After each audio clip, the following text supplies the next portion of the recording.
네, 안녕하세요. 이광현 한의사입니다. 오늘은 위염에 대해서 말씀드리고자 합니다. 우리가 소화가 잘 안 되고 배나 이제 명치 부위가 통증이 있고 또 평소에 자주 체하고 속이 쓰리고 구토감, 구역감이 있는 사람들이 병원에 가서 내시경 같은 것을 해보면은 대부분 위가 붓고 충혈이 된 소견을 보면서 위염이라는 진단을 받게 되는 경우가 많죠.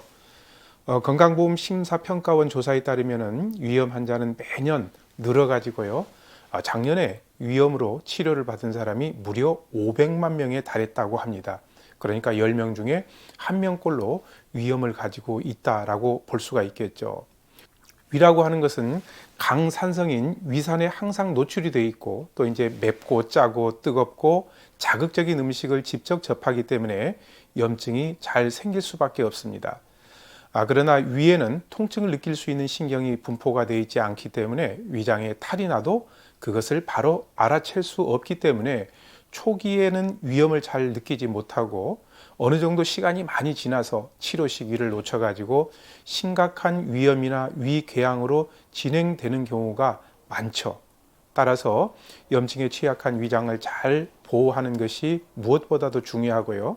위염이 생겼을 때는 즉시 치료해야 되고 그리고 식생활 습관 같은 것을 계산해 가지고 위험이 더 악화되지 않도록 잘 관리를 하는 것이 무엇보다도 중요합니다. 자, 그러면은 위험 증상은 우리 몸에 어떻게 느껴질까요? 제일 먼저 소화가 잘 안 됩니다. 그리고 식욕도 떨어지고 속 쓰리고요. 그리고 체한 느낌이 들기도 하고 그리고 복부에 팽만감이나 명치 부위에 통증이 생기기도 하고 경우에 따라서는 메스껍거나 구토가 있거나 또 혀를 토하는 토열 증상이 있고 변을 보는데 까만색 변을 보는 경우가 많습니다. 위염의 종류는 크게 이제 두 가지로 나눕니다. 위염의 기간에 따라서 급성 염증과 만성 염증으로 나누는데요. 이 급성 위염 같은 경우는 우리가 흔히들 급체를 포함해 가지고 과식이나 폭식 또 갑자기 술이나 어떤 약물 등 자극적인 음식이나 물질을 먹고 나서 생긴 위점막의 염증이 바로 급성 위염이고요.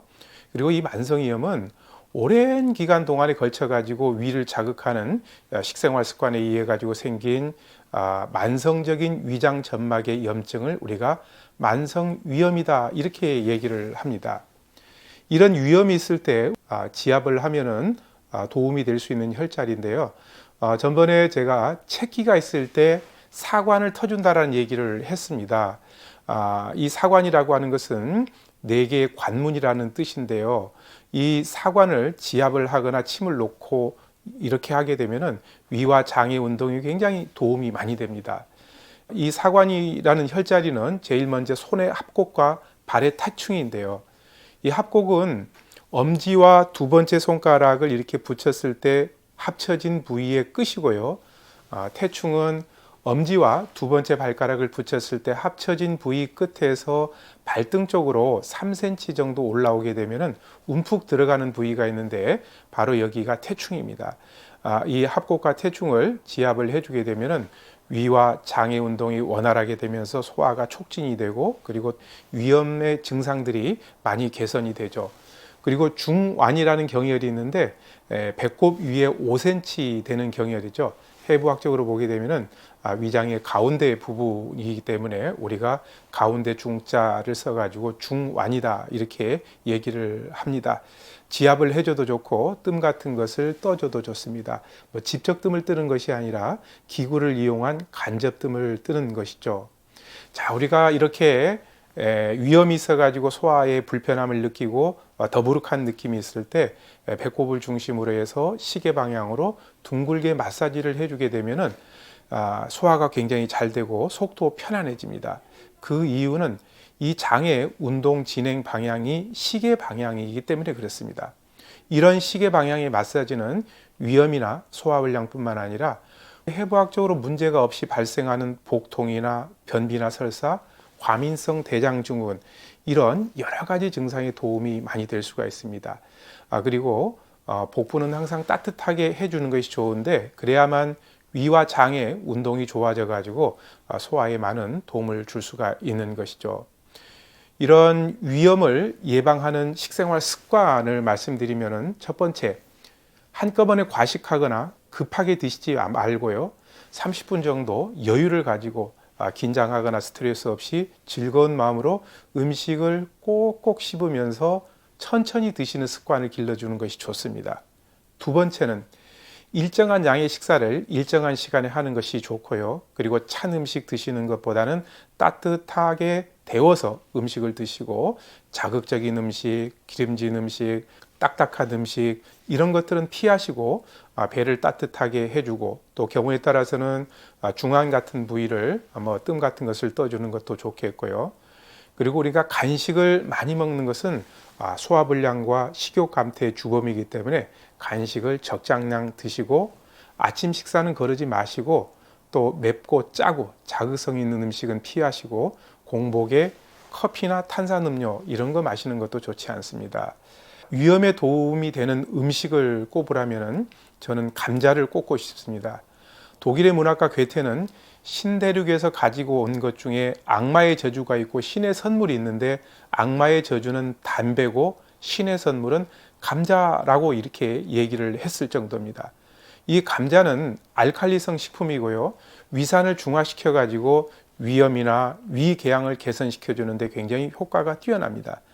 그것은 감자에 들어있는 알기닌 성분 자체가 위벽에 보호막을 만들어 가지고 출혈이나 또 상처가 있을 때 이것을 보호하고 회복시켜 주는데 도움이 되죠.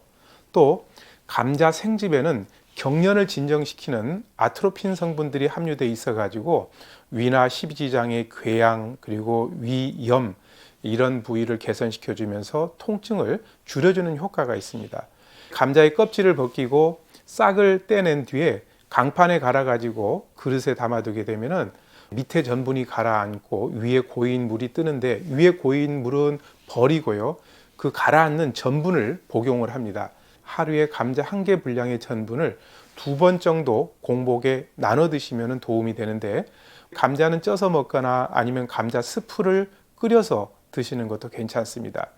두 번째는 양배추인데요. 이 양배추는 염증을 없애는 항염, 궤양을 없애는 항궤양 작용을 가지고 있는 비타민 U와 그리고 또 혈액 응고 작용을 돕는 비타민 K가 함유되어 있어서 염증이 생긴 점막과 궤양된 점막을 재생시켜 주기 때문에 위염증과 궤양의 치료 효과가 있습니다. 위벽에 문제가 생겨 가지고 피가 날 경우에는 지혈 작용을 해서 위장 점막을 강화하고 재생하는 데 탁월한 효능이 있습니다. 양배추는 속잎보다 바깥잎에 비타민 K가 더 많죠. 이러한 비타민 U와 K는 수용성이고 열에 잘 파괴되기 때문에 양배추를 날것으로 반찬을 해서 먹거나 아니면 생즙을 내 가지고 하루에 한 잔씩 마시거나 찜통에 5분 정도 쪄 가지고 그것을 그냥 그렇게 드시면 됩니다. 1949년 미국의 스탠포드 대학 간의 체니 박사가 위궤양 환자 65명에게 양배추 생즙을 950cc를 3주간 투여한 결과 62명의 환자가 완치되는 놀라운 결과를 얻은 적이 있습니다. 자, 세 번째는 연근인데요. 연근에 함유된 아스파라긴산은 대표적인 피로회복제지만 소화기를 보호하는 효과도 굉장히 뛰어납니다. 이 아스파라긴산은 장 운동을 촉진시켜 가지고 소화가 잘 되게 도와주죠. 그리고 또 이 아스파라긴산이 부족하게 되면 알레르기성 체질이나 위염, 위궤양이 초래될 수가 있습니다. 연근에 함유된 뮤신 성분이 단백질과 녹말의 소화를 돕고 위벽을 보호하기 때문에 위장을 튼튼하게 해주는 효과가 있습니다. 연근에는 수렴과 지혈 작용이 강한 탄닌 성분들이 들어있어서 위염이나 궤양으로 인한 출혈을 예방하고 치료해주는 효과가 있습니다. 그렇기 때문에 위염이나 궤양 환자들 같은 경우에는 평소에 연근 반찬을 자주 먹는 것을 권해드리고 싶습니다. 또 경우에 따라서 입으로 피를 토하거나 대변에 혈이 보이게 될 때는 연근즙 한 잔에 약간의 소금으로 간을 해가지고 그것을 드시는 것도 괜찮습니다. 또 이런 연근즙 소금 간은 코피에도 많은 도움이 될 수가 있죠. 율곡 이 선생님은 16살 때 어머니 신사임당을 여의고요. 정말 오랜 시간 동안 시리에 빠져가지고 건강이 몹시 악화됐을 때 회복되지 않는 건강을 위해 가지고 연근과 인삼과 잣을 넣고 끓인 죽으로 건강을 추스렸다라는 기록이 남아 있을 정도입니다. 자, 네 번째는 브로콜리인데요. 이 브로콜리는 양배추보다도 훨씬 많은 양의 비타민 U를 함유하고 있습니다. 비타민 U라고 하는 것은 위 점막을 건강하게 하고 위벽의 상처를 재생시켜 주기 때문에 만성 위염이나 위궤양, 십이지장 궤양 등 이런 질환들을 치료하고 예방하는 효과가 뛰어나죠. 또한 브로콜리의 설포라판 성분 같은 경우에는 위염과 위암을 일으키는 헬리코박터 파일로리 균을 죽이는 효능이 있어가지고 위 건강에 많은 도움이 됩니다. 브로콜리는 타임이 뽑은 10대 건강식품 중에 하나이고 미국의 식품 영양학회 채소 영양평가에서도 1위를 차지한 식품입니다. 염증을 치료하는 약차 요법으로는 율무를 꼽을 수가 있습니다. 율무를 우리 한방에서는 의인이라는 약재로 불리는데 이 율무는 비위장을 보호하고 원기를 회복하는 기능이 있습니다. 또 동물 실험에서 이 율무의 소염 진통 작용이 밝혀지면서 율무가 소화기 궤양이나 소화기 염증 치료에 효과가 있다라는 것이 증명되었죠. 특히 율무는 다른 곡식에 비해 가지고 필수 아미노산과 지방의 함유가 많기 때문에 위염이나 궤양 환자들의 영양 보충식으로도 도움이 되죠. 율무를 후라이팬에 일단 살짝 볶습니다. 여기에다가 물 1000cc에다가 율무 20g 정도 넣고요. 1시간 정도 달여가지고 그 물이 반절 정도 줄어들게 되면은 그 물을 하루에 이제 이렇게 여러 번 차처럼 복용하시는 방법도 괜찮고, 또는 볶은 율무를 가루내 가지고 미숫가루처럼 물에 타서 드시게 되면은 위염에도 도움이 되고요. 가벼운 식사나 간식 대용으로도 도움이 됩니다. 두 번째는 갑오징어 뼈인데요. 속쓰림과 통증이 심하고 위장 출혈로 인해 가지고 대변이 검게 나올 때는 갑오징어 뼈를 가루내 가지고 복용하면은 아주 좋습니다. 이 갑오징어 뼈를 한방에서는 오적골이라고 하는데요. 이 갑오징어 뼈에는 위산을 중화시키고 제산 작용을 하는 탄산칼슘이 풍부하기 때문에 제산 효과와 항궤양 효과를 같이 얻을 수가 있습니다. 갑오징어 뼈를 깨끗이 씻어 가지고 말려 가지고요, 노랗게 볶은 다음에 가루를 곱게 냅니다. 하루에 3번, 한 번에 커피잔 크기의 따뜻한 물에다가 갑오징어 가루 3티스푼 정도를 타서 공복이나 또 속쓰림이 있을 때 복용을 하면 도움이 되죠. 위염이 있을 때 우리 한방에서는 어떤 처방을 쓰는지 한번 알아보겠습니다. 소화불량이 발생하는 것은 소화를 담당하고 있는 비위의 기능이 약해졌거나 비위의 기운이 원활하게 순환하지 못하기 때문인데요.